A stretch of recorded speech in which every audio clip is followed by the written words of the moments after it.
normalement, avant de m'atteindre, avant de me perturber, avant de me bouleverser, il y a du chemin. Le monde, il est tellement riche, il est tellement puissant, il est tellement énorme. Si tu ne reconnais pas la grandeur de Dieu, reconnais la grandeur de l'univers. Je fais des réserves, c'est ça mon but. Notre veine, c'est notre cœur, c'est notre sang. Quand on parle que le monde existe par la bonté, c'est pas la gentillesse, c'est que c'est fondé entièrement sur l'échange. D'ailleurs, à chaque fois qu'on coupe le cycle de l'échange, on détruit le monde. Il faut séparer la notion culturelle du divin avec la notion réelle et concrète du fait que le présent existe.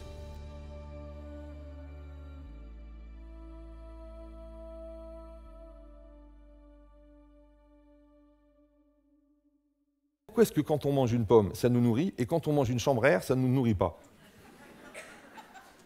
Je ne parle pas des EPO maintenant, d'accord? Je parle de quelqu'un qui va manger une chambre à air. Ça ne le nourrit pas. On va dire qu'il n'est pas compatible. Bon, évidemment, Darwin a expliqué que depuis l'époque où on était des singes, alors à force d'en manger, on a fini par... Non, en vérité, l'idée, c'est qu'il y a une compatibilité, il y a un lien, il y a un échange. Alors ça c'est une des lois qui a été fixée dans la nature. Maintenant que cet échange-là, il se fait entre une énergie qui est contenue dans le fruit et une énergie qui est contenue en moi, qui fait que c'est compatible. Comme je suis compatible avec l'abricot, je suis compatible avec la pêche, je ne suis pas compatible avec le cyanure. Je ne suis pas compatible avec l'acide chlorhydrique. Il y en a qui ont essayé pour régler leurs problèmes de digestion, mais on peut le faire qu'une fois. Mais en tout cas, après, il n'y a plus de problème de digestion. Mais l'idée, c'est quoi? C'est qu'en fin de compte, pourquoi il y a une compatibilité à un moment et pourquoi il n'y en a pas à un autre moment? Alors les textes, ils ont un langage qui est incroyable. Ils disent que Dieu a créé le monde par bonté et Dieu nourrit le monde par bonté. C'est quoi la bonté? Les gens croient que la bonté, c'est la gentillesse, c'est la douceur, c'est la tolérance. Non, la bonté, c'est un échange. C'est un échange. Quand l'abeille, elle va dans la fleur, elle va prendre le pollen, elle va déplacer, c'est elle qui va faire la fécondation entre deux fleurs. Donc il y a une espèce de bonté, une espèce d'échange qui va se créer entre l'abeille et la fleur. C'est grâce à ça. S'il n'y avait plus d'abeilles, il n'y a plus de fruits. Maintenant, le lion, il va rendre service au troupeau, parce que cette bête-là, elle est fatiguée, elle est malade.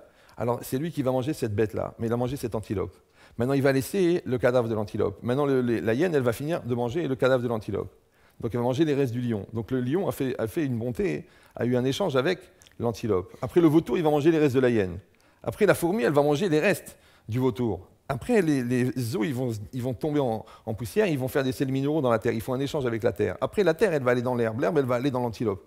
Ça veut dire quoi? C'est que le monde entier, quand on parle que le monde existe par la bonté, ce n'est pas la gentillesse, c'est que c'est fondé entièrement sur l'échange. D'ailleurs, à chaque fois qu'on coupe le cycle de l'échange, on détruit le monde. Chaque fois qu'on coupe le cycle de l'échange, qu'on détruit, qu'on veut raccourcir les choses, on détruit. Comme ils ont fabriqué en économie, ils ont fabriqué qu'avant, avant il y avait le paysan, puis il y avait le producteur, il y avait le paysan, et après il y avait la coopérative, et puis après il y avait la réunion des coopératives, après il y avait le grossiste, après il y avait le détaillant, et après il y avait le client. Alors qu'est-ce qu'ils ont fait? Ils ont fait le grand supermarché, il va acheter directement chez le producteur, et il vend directement au client. C'est bien, grâce à ça, les supermarchés font des bénéfices extraordinaires, nous, on paye les fruits beaucoup plus cher, et il y a toute une série de personnes qui vont aller au chômage. C'est pas de la bonté, parce que de toute façon, il y en a pour tout le monde. Quel était l'intérêt de couper la chaîne? Exactement de la même manière. En vérité, qu'est-ce qu'on fait? On casse la chaîne de la bonté. La chaîne de la bonté, c'est la chaîne de l'échange nécessaire. J'ai besoin. On a besoin de ça, oui. Toi, tu dois parler avec tes parents. Tu dis, c'est pas la peine, j'ai des copains. Non, c'est un échange nécessaire. Les parents ont besoin de toi. Tu as besoin des enfants, c'est normal. Maintenant, toi, tu as besoin de parler avec ta femme. Dis, c'est pas grave, elle a des copines, j'ai des amis, je fais du sport, j'ai des magazines sympathiques, je vais à des congrès extraordinaires. Non, tu dois parler aussi avec ta femme, tu dois aussi parler avec tes enfants. C'est ce ciment-là qui va créer votre couple.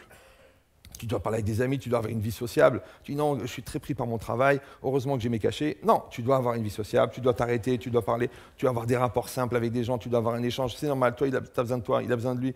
C'est pas tout par Internet. Non, même dans l'autobus, comme ça, simplement, dans l'avion. Bonjour monsieur, qu'est-ce que vous faites dans la vie? C'est bien. Je dis non, on n'a pas le temps, c'est pas le moment. Donc en fait, qu'est-ce qu'on fait? On brise l'échange. Mais comment on brise l'échange? On arrête de se nourrir les uns les autres et notre essence ne ressent plus cette énergie naturelle qui s'appelle la vie et les gens dépérissent.